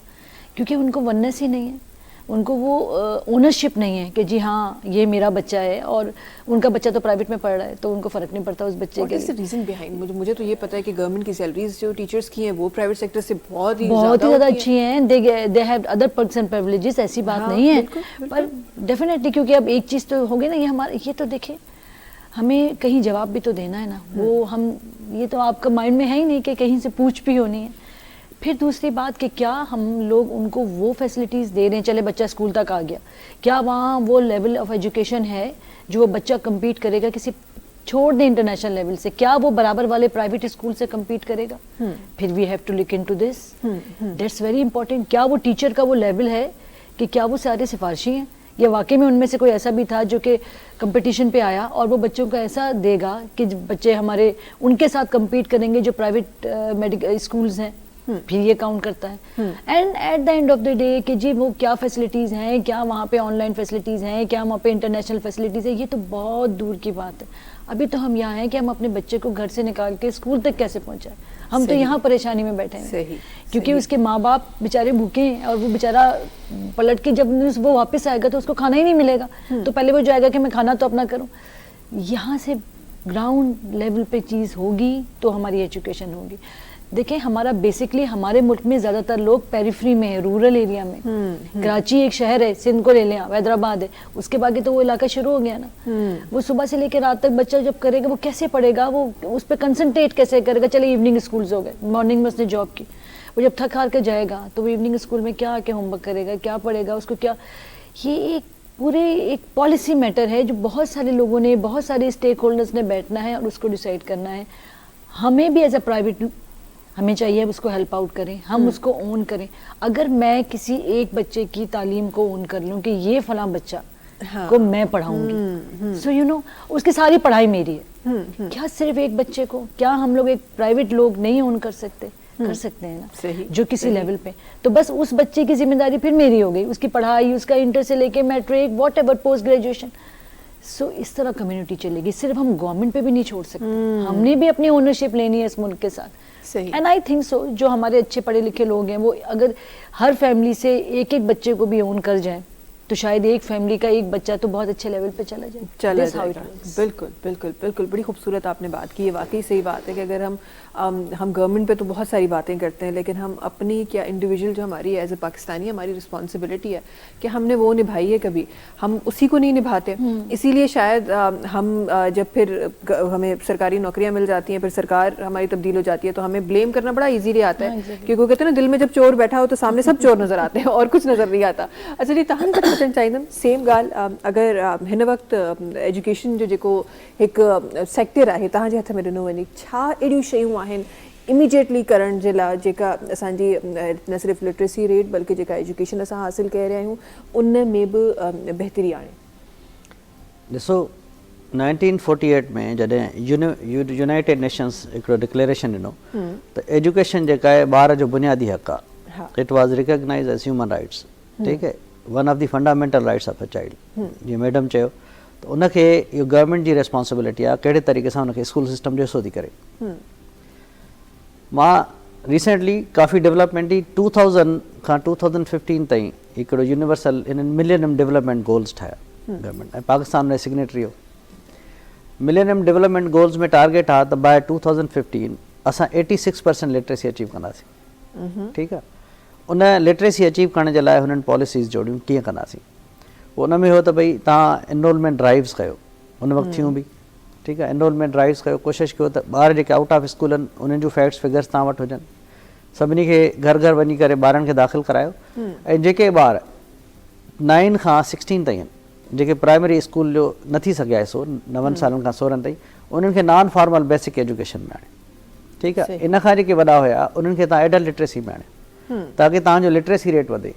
पर बदकिस्मती सां 2015 अची वियो, असां 86% लिटरेसी, अॼु असां 2025 में आहियूं. Still we are languishing around 52 to 63, उहो बि अनकन्फर्म आहिनि. असांखे पहिरियों त डेटा हुजणु खपे. पहिरियों इहो हूंदो त यूसीज़ में जॾहिं ॿार पैदा थींदो त यूनियन काउंसिल्स हुनखे रजिस्टर कंदियूं ॿारनि जी. सभिनी खे ख़बर हूंदी त केतिरा ॿार असां वटि आहिनि, केतिरा ॿार आउट ऑफ स्कूल आहिनि. तव्हां उन्हनि खे अप्रोच करे पेरेंट्स खे ॿारनि खे स्कूल आणे सघो था. बदकिस्मती सां उहो बि नथो थिए. असांजो जेको वधीक ड्रॉप आउट थिए थो, ठीकु आहे, जीअं नूरमंद बि ॻाल्हि कई, असां वटि हिन वक़्तु कोई 40,000 स्कूल्स आहिनि. ठीकु आहे, जंहिंमां 36,000 स्कूल्स प्राइमरी आहिनि. जॾहिं ॿारु प्राइमरी मां 36,000 मां मथे थो वञे त 1,000 स्कूल मिडिल स्कूल आहिनि. It is a severe bottle नेक. हाणे जेकॾहिं इहे सभु ॿार मथे अची वञनि, 1000 स्कूल एलिमेंट्री आहिनि, त ॿार वेंदा किथे? एतिरो इंटेक ई कोन्हे, न तव्हां वटि बिल्डिंग्स आहिनि, न एतिरा स्कूल्स आहिनि अगरि प्राइमरी पास आउट कनि. ऐं तव्हां वटि टोटल जेके पब्लिक सेक्टर यूनिवर्सिटीज़ आहिनि उहे 27 आहिनि. सही. ऐं 30 प्राइवेट यूनिवर्सिटीज़ आहिनि. त तव्हांजो मथे बॉटल नेक थो अचे, तव्हां वटि स्पेस ई न आहे. त इन्हनि ॿारनि खे जेकॾहिं इहे ड्रॉप आउट न थियनि त किथे वेंदा? ड्रॉप आउट जा अदर रीज़न्स आहिनि. असांखे जेको मिडिल ऐं सेकेंडरी लेवल ताईं कैपेसिटी वधाइणी पवंदी. ठीकु आहे, ऐं उहा उते ई वधाइणी पवंदी. उन्हनि स्कूल्स खे अपग्रेड करे, वॾा वॾा स्कूल करे. डिस्टेंस जेका एक्सेसिबिलिटी आहे, इहो वॾो इशू आहे. ॿार परे परे ताईं कोन था वञी सघनि. तव्हां वटि ट्रांसपोर्ट न आहे. स्ट्रे डॉग्स आहिनि, खोड़ अहिड़ा वाक़िया थिया आहिनि ॿारनि खे बाइट जा. इवन तव्हांजा सिक्योरिटी जा इशूज़ आहिनि. ॿारु परे ताईं नथो वञी सघे. तव्हां जॾहिं स्कूल, मां जेको अॻिणो बि ॻाल्हि कई त 1 चाइल्ड स्कूल न हुजणु घुरिजे, 1 टीचर स्कूल. तव्हां कोशिशि कयो वॾा स्कूल्स ठाहियो, उनखे अपग्रेड कयो ताकि घरनि जे भरिसां हू वेझो आसानी सां वञी सघनि. जेकॾहिं तव्हां पब्लिक सर्विस उन्हनि खे नथा ॾेई सघो ट्रांसपोर्ट जी, त एक्सेसिबिलिटी खे थोरो वधायो कंहिं तरीक़े सां. सही. घणे स्पेशली न्याणियुनि जो, हाणे न्याणी आहे हिकिड़े ॻोठ खां ॿिए ॻोठ में स्कूल आहे, किथां वेंदी? पॉसिबल बि न आहे. असां पढ़िया लिखिया आहियूं, असां बि घबराईंदासीं त भई ॿार खे कीअं मोकिलियूं परे, जेसिताईं ट्रांसपोर्ट न आहे पंधु केतिरी वेंदी वीचारी. रस्ते में इनसिक्योरिटी आहे, खोड़ इशू आहिनि, स्ट्रे डॉग्स आहिनि. त एक्सेसिबिलिटी खे वधाइणो पवंदो. तव्हांखे जेको सेकेंडरी लेवल ताईं इंटेक खे वधाइणो पवंदो, कैपेसिटी वधाइणी पवंदी. जेकॾहिं ईअं न कंदासीं त असां एक्ज़ैक्टली पोइ ते रहिजी वेंदासीं. हाणे वरी 2015 खां 2030 ताईं सस्टेनेबल डेवलपमेंट गोल्स आहिनि. त सस्टेनेबल डेवलपमेंट गोल्स में इहो त 2030 ताईं असां सभिनी ॿारनि खे एजुकेशन फॉर ऑल जो हिकिड़ो नारो हुयो, सभिनी ॿारनि खे कंहिं न कंहिं तरीक़े सां स्कूल सिस्टम जो ठाहींदासीं. हिन वक़्तु टोटल जेके स्कूल सिस्टम में ॿार आहिनि उहे 1 करोड़ 10 लख आहिनि, जंहिंमां 52 लख ॿार गवर्नमेंट स्कूल्स में, बाक़ी प्राइवेट स्कूल्स में. अॼु बि प्राइवेट स्कूल्स में ॿार वधीक आहिनि गवर्नमेंट स्कूल सां, पर इन जे बावजूदि 76 लख ॿार स्कूलनि खां ॿाहिरि आहिनि. सही. हाणे इशू सभिनी खां वधीक जेको तव्हांजो सवाल हो, इन्हनि 76 लख ॿारनि खे वापसि स्कूल सिस्टम जो हिसो कीअं कजे, उन्हनि जी एजिंग कराइजे, उन्हनि खे इवन जिते जिते तव्हांजा ॾींहं जो क्लासिस हलनि था, से ॾींहं जो प्राइमरी आहे उनखे शाम जो सेकेंडरी करे छॾे. सही. तव्हांखे पॉलिसीज़ में चेंज करणी पवंदी, ॿारनि जी एक्सेसिबिलिटी खे नए तरीक़े सां आउट ऑफ बॉक्स तव्हांखे थिंकिंग करणी पवंदी. तव्हां इनखे वधायो, प्रोमोट कयो, इंसेंटिवाइज़ कयो. असां वटि ॾिसो ॿिया नॉन फॉर्मल एजुकेशन में जीअं मदरसास बि आहिनि, उते बि खोड़ ॿार पढ़नि था. जी जी. तव्हां इन्हनि सभिनी खे इवन मदरसनि खे बि प्रोविजन ॾियो, तव्हां स्कूलनि में अची पढ़ायो.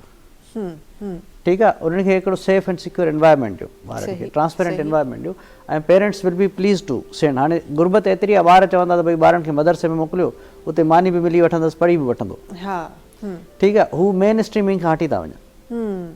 उन में तव्हांखे जेंडर मेन स्ट्रीमिंग करणी पवंदी, छोकिरियुनि जे लाइ अलॻि स्पेसिस क्रिएट करणा पवंदा ताकी हुननि खे कंफर्ट थिए. त जेसीं ताईं तव्हां एजुकेशन खे इंसेंटिवाइज़ न कंदव त तव्हांजो एनरोलमेंट एतिरो वधंदो कोन. सही सही. मां बि एनरोलमेंट ड्राइव जो हिसो रहियो आहे, काफ़ी असां एनरोलमेंट्स कईसीं, घर घर वियासीं, असां डेटा कठी कईसीं, पर सस्टेनेबल ग्राउंड ते तव्हां नथा करे सघो. ॿियो ॿाहिरनि मुल्कनि में गवर्नमेंट जो जेको रोल हूंदो आहे उहो हूंदो आहे रेगुलेटर जो. गवर्नमेंट रेगुलेट कंदी आहे, पॉलिसीज़ ठाहींदी आहे, गवर्नमेंट सभु शइ पंहिंजे हथ में न खणंदी आहे. गवर्नमेंट जी एतिरी कैपेसिटी न आहे. सही. जीअं तव्हां ॿुधायो, जॾहिं गवर्नमेंट हर शइ पंहिंजे हथ में खणंदी आहे, शयूं किथे न किथे कंप्रोमाइज़ थी वञनि. सही. हा, उन जा उहे नेट आउटपुट, उहे रिज़ल्ट्स कोन था अचनि. सही सही. अच्छा, ही त असां उन्हनि तमामु शयुनि जी ॻाल्हि कई. हिकु ॻाल्हि जेका मूंखे हींअर ज़हन में अचे पई, प्रोग्राम जे इख़्तिताम जी तरफ़ बि आहियूं, पर मां चाहियां थी त उन ॻाल्हि खे बि शामिलु कजे, because again this is something जेका हिकु वॾे पैमाने में थी रही आहे. असांजे ॿारनि जो जॾहिं तव्हां हायर एजुकेशन जी ॻाल्हि कयो था, त असां वटि हिकु वॾो नंबर आहे ॿारनि जो जेको पाकिस्तान खां ॿाहिरि वञी रहियो आहे, जंहिंजो शायदि रीज़न इहो बि थी सघे थो त असां वटि उन तरीक़े जी यूनिवर्सिटीज़ न आहिनि, या असां पंहिंजे ॿारनि खे उन तरीक़े जी एजुकेशन नथा पिया ॾेई सघूं, ऐं जंहिंजे करे असांजो हिकु वॾो नंबर ॿारनि जो ॿाहिरि बि वञे थो. अच्छा, ॿारनि जो ॿाहिरि वञी एजुकेशन हासिलु करणु इट्स समथिंग जेका थियणु खपे, ठीकु आहे, सुठी ॻाल्हि आहे. पर उन खां पोइ उन एजुकेशन जे हासिलु करण खां पोइ जीअं असांखे हींअर मेडिकल सेक्टर में खोट नज़र अचे पई, ईअं ई डिफरेंट सेक्टर्स में अॻियां थी खोट बि नज़र अचनि, छो त जेको ॿारु ॿाहिरि एजुकेशन हासिलु करे थो, एम्प्लॉयमेंट बि ॿाहिरि करे थो, पाकिस्तान में सर्व नथो करे. इन शइ खे तव्हां कीअं था ॾिसो? ॾिसो, इहो ॿ सवाल आहिनि. हिकिड़ो त क्वालिटी एजुकेशन जी ॻाल्हि आहे, जेके माण्हू अफोर्ड करे सघनि था या जिन जा ॿार एतिरा लाइक़ु फ़ाइक़ु आहिनि उहे स्कॉलरशिप्स वठी ॿाहिरि वञनि था. एम्प्लॉयबिलिटी जी ॻाल्हि आहे, सुभाणे मार्केट ट्रेंड्स आहिनि.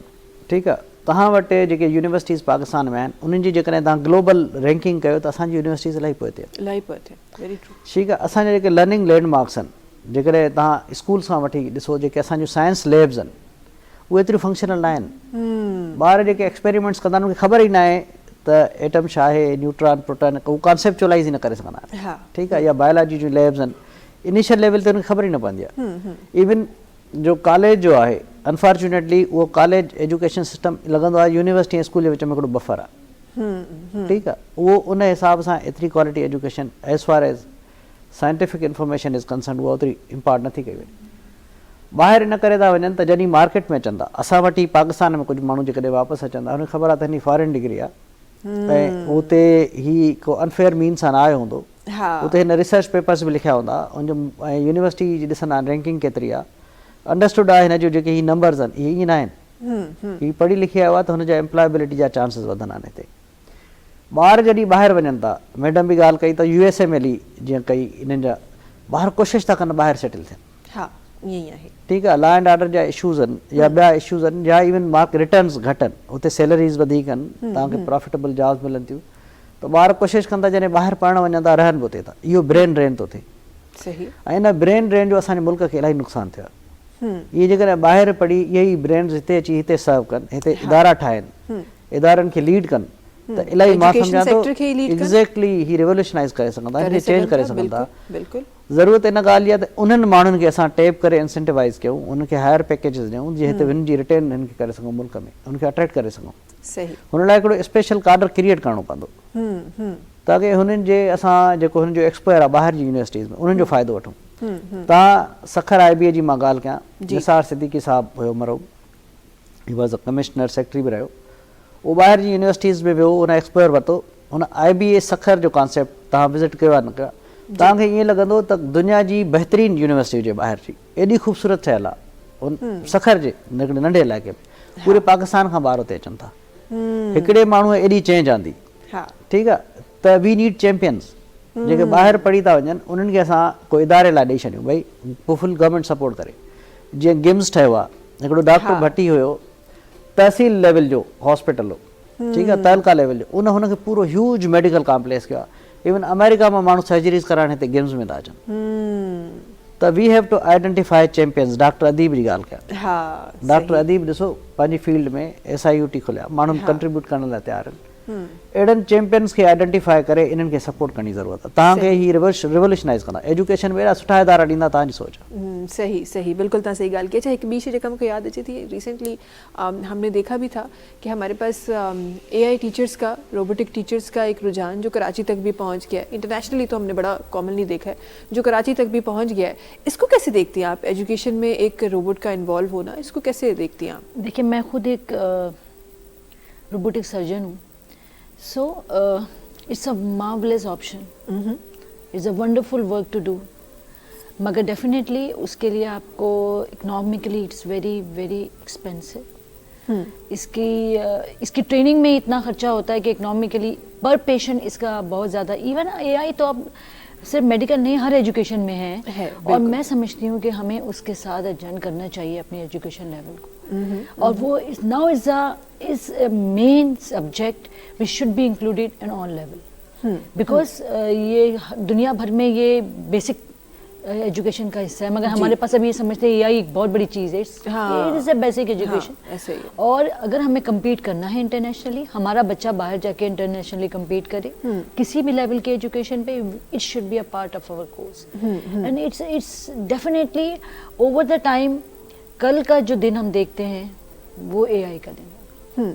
ऐसे ही, मगर हमारी चीज अभी हम आज का भी है, हमने एक्सेप्ट नहीं किया अभी, हमने एक्सेप्ट नहीं किया। Otherwise is a normal part of education level, कि मेडिकल में जाए, इंजीनियरिंग में जाए, किसी भी हायर लेवल ऑफ एजुकेशन में जाए, ये बड़ा इंपॉर्टेंट पार्ट एजुकेशन का है। और मैं समझती हूँ कि because I am a teacher as well, I am a doctor and a surgeon, चाहे मैं एक रोबोटिक सर्जन हूँ या मैं एक टीच करती हूँ बच्चे को, so it is part and parcel of basic education and should be. सही, और इसको होना चाहिए not only in surgeries and other things, education है हर किसी तरह की ओवरऑल, या इधर से प्राइमरी एजुकेशन और सेकेंडरी एजुकेशन, उसमें मुझे लगता है अब वो स्टेप्स जो हैं वो कराची ने भी लेना स्टार्ट कर दिए हैं। तो हम जो कल आने वाला कल देख रहे हैं वो इस तरह देखे। और मुझे लगता है इसमें सबसे जो देख हमारा जो क्वेश्चन मार्क होता है ना कि उस्ताद आएगा कि नहीं आएगा, वो कैपेबल है कि नहीं है, उस क्वेश्चन मार्क से हम बच जाएंगे। Exactly. कि बिकॉज इट इज AI, तो उसको तो फिर आप क्वेश्चन नहीं कर सकते फिल वक्त तक, अभी तक आप क्वेश्चन नहीं कर सकते उसको। अच्छा जी, खैर प्रोग्राम इख्तिराम ताईं तकरीबन असां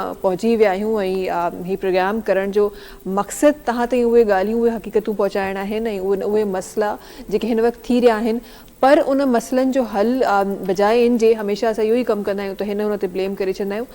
असांखे पाण खे बि मूंखे लॻे थो, जॾहिं तव्हां बिल्कुलु ई बेसिक लेवल ते ॾिसो था, ग्रास रूट ते तव्हां ॾिसो था, जॾहिं तव्हां ग्राउंड रियलिटीज़ ॾिसो था, मुंहिंजे ख़्याल में मूंखे ईअं लॻंदो आहे त काफ़ी हद ताईं असां पाण ज़िम्मेदार आहियूं उन शइ जा। ठीकु आहे, रियासत जो कमु आहे, बेसिक हक़ आहे हर ॿार जो, बिल्कुलु उन्हनि खे इंसेंटिव बि ॾियणु खपे, डिफरेंट शयूं बि करणु खपनि, पर उन सां गॾोगॾु जेसिताईं असां पंहिंजी मेंटेलिटी चेंज नथा कयूं, तेसिताईं शायदि असां दुनिया जी का शइ चेंज न करे सघंदासीं। असां उहे बि माण्हू ॾिठा आहिनि जंहिंमें रियासत इलाही कुझु ॾिनो आहे, पर वरी बि जॾहिं असांखे कुझु ॾिनो वेंदो आहे न, कहते हैं ना कि वो हमने उंगली पकड़ाई तो हाथ थाम लिया, तो हम वो वाले लोग भी हैं। तो सभिनी खां पहिरीं पंहिंजो माइंड चेंज करिणो आहे, पाण इन रिस्पॉन्सिबिलिटी खे सम्झणो आहे त पाकिस्तान जो हर ॿार पढ़ियल लिखियल हुजे, ताकी जेको सुभाणे अचे पियो उहो ॾाढो ख़ूबसूरत ऐं सुधारियल जेको मुआशिरो हूंदो आहे उनजो सुभाणे हुजे, उहो न हुजे जेको मुआशिरे में डिफरेंट शयूं असांखे हींअर नज़र पियो अचनि। आख़िरी ॻाल्हि अॼोके प्रोग्राम जे हिसाब सां, हीउ जेको अॼु जो ॾींहुं आहे, हीउ तालीम जो बैन अल-अक़वामी ॾिहाड़ो, इन जो जेको स्लोगन आहे उहो आहे promoting education for sustainable future, यानी तव्हां जटादार मुस्तक़बिल जे लाइ तव्हां हिकिड़ो तालीम खे फ़रोग़ ॾियणु। मुंहिंजी सभिनी खे गुज़ारिश आहे त पंहिंजे ॿारनि खे पढ़ायो, ऐं ख़ासि तौर ते नियाणियुनि खे पढ़ायो, नियाणियुनि खे पढ़ाईंदो, उहे इंडिपेंडेंट थींदियूं, उहे डिसीजन मेकिंग में तव्हांखे सपोर्ट कंदियूं। असांखे कॾहिं बि इन ॻाल्हि खां इनसिक्योर न थियणु घुरिजे त जेकॾहिं औरत पढ़ी वेंदी त उहो असांखे लीड कंदी या डिसीजन मेकिंग में रोल प्ले कंदी। जेकॾहिं डिसीजन मेकिंग में रोल प्ले कंदी त सोसाइटी में बहितरी ईंदी, तव्हांजे घरनि में ख़ुशहाली थींदी, अमन ईंदो ऐं हिकिड़ो इंसाफ़ ते जेको आहे मुश्तमिल हिकिड़ो मुआशिरे जो जनमु थींदो।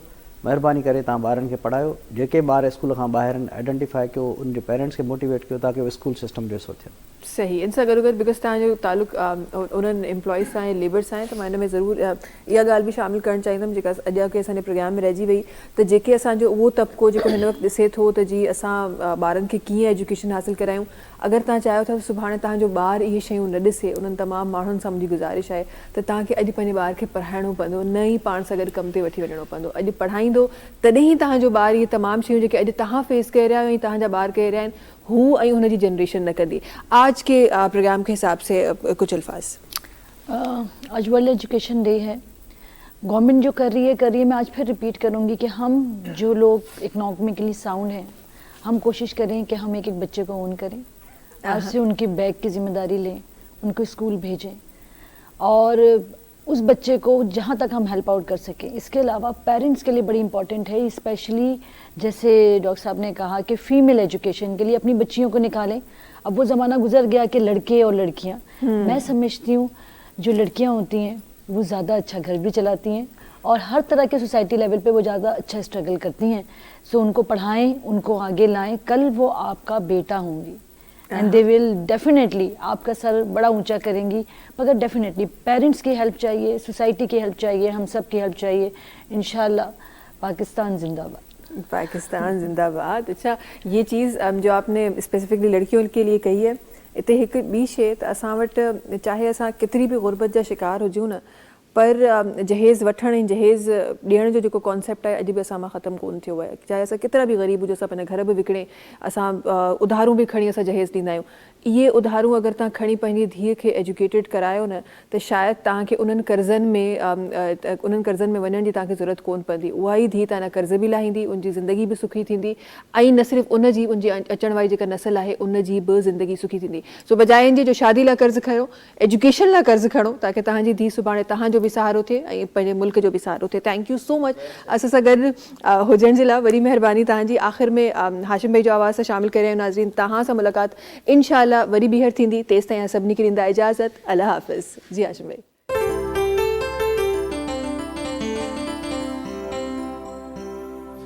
धुंधला जाए जो मंजिलें, एक पल को तू नजर उठा,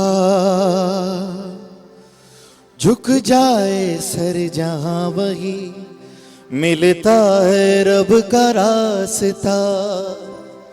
तेरी किस्मत तू बदल ले, रख हिम्मत बस चल दे, मेरे साथी तेरे कदमों के है निशान।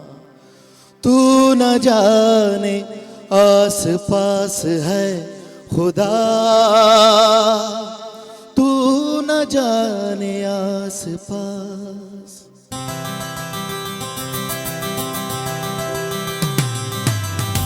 धुंधला जाए जो मंजिलें, एक पल को तू नजर झुका, झुक जाए सर जहां वही मिलता है रब का रास्ता। मेरी किस्मत तू बदल ले, रख हिम्मत बस चल दे, मेरे साथी तेरे कदमों के निशान। तू न जाने आस पास है खुदा, तू न जाने आस पास है खुदा, तू न जाने आस पास है खुदा, तू न जाने आस पास आस पास आस पास।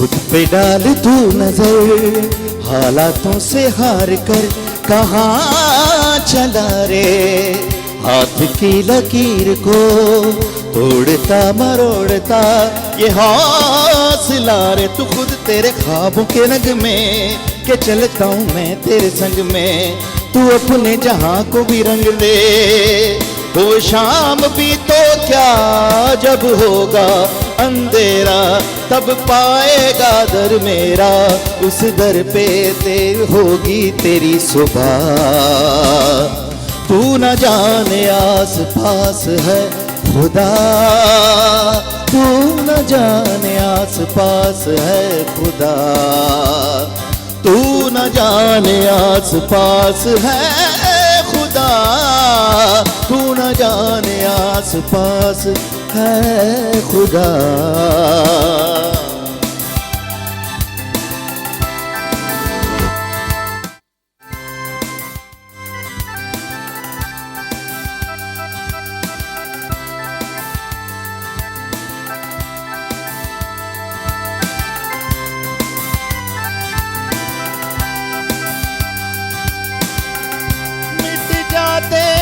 सबके निशान पर एक वो मिटता नहीं,